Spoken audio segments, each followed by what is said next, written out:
என்னுடைய நண்பர் common friend விட கூப்பிட்டு அமைச்சாங்க. உங்களை பார்க்கணுன்னாங்க. என் மேலே என்ன கோவம்னு கேட்டாங்க. உங்கள் மேலே கோவமே இல்லையே மேடம் எனக்குன்னு. நீங்கள் நான் பதவியேற்பு விழாவில் வந்தபோது கூட உங்களை கூப்பிட்டு நான் பாராட்டினேன். அந்த பதவியேற்பு விழா முதலமைச்சரான 91ல் நான் ஹிந்துவில் இருந்தேன். அப்போ அந்த நன்லாம் உட்காந்துருந்தாங்க. ரோத்ரி சர்ச்பாக் கான்வென்ட் நன் அவங்கள பேட்டி எடுத்து போட்டால் ஜெயலலிதா கூப்பிட்டு பாராட்டினாங்க. அதனால் மேடம் நான் வந்து என் தொழில் தான் பண்ணேன், உங்கள் மேலே வெறுப்பு இல்லாமல் பண்ணேன். நீங்கள் பண்ண தப்பு ஏன் தப்பு என்கிட்ட சொல்லேன்னாங்க. எங்கே சொல்கிறதுக்கு சான்ஸ் கொடுத்தீங்க? எவ்வளோ லெட்டர் அமிச்சேன், எவ்வளோ இமெயில் அமிச்சேன், எவ்வளோ மெசேஜ் அமிச்சேன், லெட்டர் அமிச்சேன், பதிலே போடலையே நீங்கள் அப்படின்னு. அப்போ சொன்னாங்க, எனக்கு உங்கள்கிட்டேருந்து ரிக்வெஸ்ட் வந்ததா? எந்த ரிக்வெஸ்ட்டுமே எனக்கு வரல, எல்லாம் மறைச்சிட்டாங்க அப்படின்னாங்க.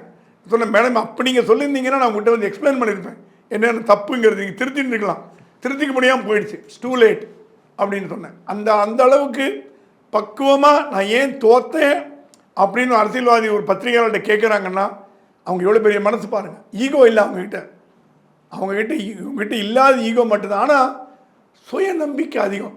என்னால் சாதிக்க முடியாது இந்த உலகத்தில் எதுவுமே கிடையாது. தன்னம்பிக்கையின் மறு உருவம் ஜெயலலிதா.